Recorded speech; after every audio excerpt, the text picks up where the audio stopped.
The latest on that hearing on the assault on the Capitol. Here are a few more highlights from today's testimony.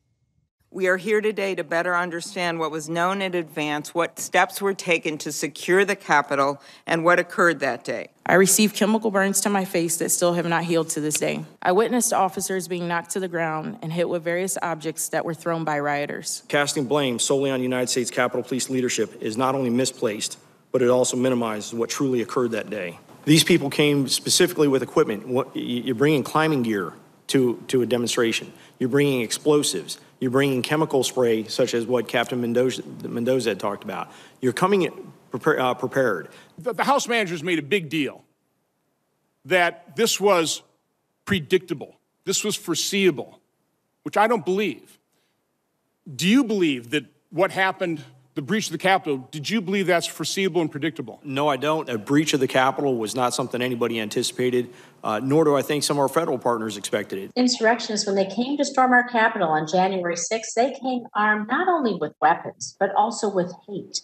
The world watched in horror as a rioter inside the Capitol proudly wore a Camp Auschwitz shirt. Rioters, they're waving Confederate flags. They're hanging nooses on the front lawn. The attacks on January the 6th did not prevent Congress from fulfilling its responsibilities. Both chambers reconvened that evening and finished the certification of the results. The beginning of what's bound to be a long process of inquiry and reckoning about one of the worst incidents in American history. Let's bring in senior Washington reporter Devin Dwyer and ABC News contributor and former FBI agent Brad Garrett for more here. Devin, let me begin with you. We heard that gripping testimony from Captain Mendoza about what she experienced on that day. So how did that set the tone for the hearing? And what other moments stood out for you? Yeah, you could have heard a pin drop in that hearing room, Terry, to start today. Police Captain Carnisha Mendoza, a 19-year veteran of the force, an Army veteran, in her own words, describing what she said was worse than a war scene, hand-to-hand combat. You heard her earlier in the show say chemical burns are still on her face. One interesting note, she said she wore a Fitbit that day. It recorded 4 hours of physical activity, fighting, she said, truly harrowing account. And it was striking, Terry, that in her view, she said that they could have had 10 times as many people, and it still would have been just as devastating. So much of this hearing focused on the lack of preparation for January 6th, not just in manpower. I was shocked to hear that the Capitol Police, Terry, don't even have helmets, gloves, or batons as a matter of standard practice today. And over today, we heard from all three of those officials you mentioned say their plan met the threat on January 6th, at least as far as they knew, that this was in large part, in their view, an intelligence failure. And so there's still a lot of questions to be had. This was just the beginning of this inquiry. So much of the threat information was in the public space, so it begs the question, why wasn't that known? Why wasn't it amplified? And why wasn't it taken more seriously? And Brad, we saw some finger pointing from various security officials and some disagreement over the timeline of when they called for backup. Do we have a clearer picture now of how the response played out, or is it even more murky now than it was before? A lot of tap dancing today. A lot of, was it 1:30? Was it 2 o'clock? And then obviously the dance about how long it actually took to make the call to get the National Guard there. I felt frustrated after listening today because it was a lot of back and forth about procedure, about who said what, but it never got to the meat of, yes, maybe we didn't have the intelligence. That's a whole different issue if they didn't.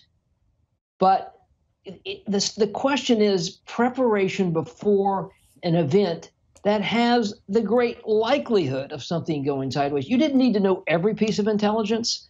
So there was so much more to get through here. Today was just sort of, in my view, sort of a tap dance, or maybe the opening chapter to a very long book. And Devin, that crucial question, after the Capitol had been breached by those rioters, those insurrectionist rioters, why did it take hours for the National Guard to arrive? What did we learn about the process of getting the National Guard to defend the Capitol? What happened? Yeah, it's such a complicated but critical question, Terry. And we learned today that it's not as simple as picking up the phone, especially when you're in the nation's capital. Unlike any of the 50 states, D.C., the National Guard is not directly tied to the mayor. It has to go through the Pentagon, various bureaucratic approval levels. So that obviously was part of the problem here. Today we learned there was a lot of confusion over who is ultimately the decision maker when it comes to approving the National Guard. But to Brad's point, so much of this focuses on why the heck the National Guard wasn't preemptively deployed in some capacity around the Capitol, especially when we saw them, guarding Lafayette Park last summer ahead of the Black Lives Matter protests. One interesting wrinkle, though, we heard little mention today, Terry, about political leadership in this decision-making. Republicans over the past few weeks have been suggesting that perhaps Speaker Nancy Pelosi bears some responsibility here, that somehow she was complicit in not allowing the Guard to be deployed ahead of time or calling them up fast enough. And I got to say, we heard no evidence on any of that from either side today. Very much, again, more questions, as Brad said, to be answered here. But certainly it looks like this was a failure in law enforcement decision-making. And Brad, I want to elaborate on your point about preparedness, because former Capitol Police Chief Stephen Sund says they, quote, properly planned for a mass demonstration with possible violence, and they got a military-style assault instead. What did you make of that, given the preparations we saw for the Black Lives Matter protests over the summer? I mean, that's just so hard to buy. Even without seeing the raw intelligence, it was so clear about what the potential was, the great potential that could turn violent. Think about the groups that were there, that had planned, that the FBI and other agencies had intelligence about. They were going to go there to commit a violent act. And why you wouldn't do a preemptive layout of law enforcement and the military. Now, keep in mind, you also needed additional law enforcement there, because to actually fight in a riot, you would have needed all the police departments that surround D.C.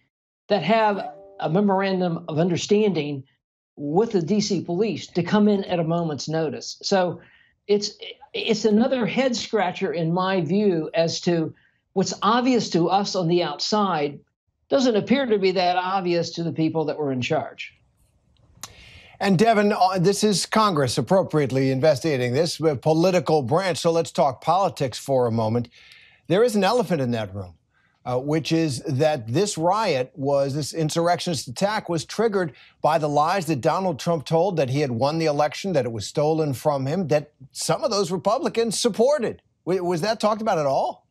Yeah, it was a backdrop, certainly, to the hearing. But I was surprised, Terry. Actually, politics didn't come up, at least explicitly, in this hearing. Both sides seemed pretty focused on getting to the facts. It's a rarity, as you pointed out, in a lot of these hearings. But there were those who tried to score points. You saw Senator Ron Johnson of Wisconsin, a fierce Trump ally, spend most of his time for questions downplaying the fact that those rioters had any tie to Donald Trump, contrary to everything we know, of course, in the facts on the ground. We also saw Senator Alex Padilla of California go out of his way to make clear that it's the commander-in-chief who bears responsibility for any intelligence failures, since he is, in fact, the commander-in-chief. So there was a little bit of that, but for the most part right now, both sides, at least in this very first hearing on these Capitol riots, seem focused, these lawmakers seem focused on getting to the bottom of the facts, at least constructive solutions for how this can never happen again. Of course, they lived it, so they have a vested interest in that.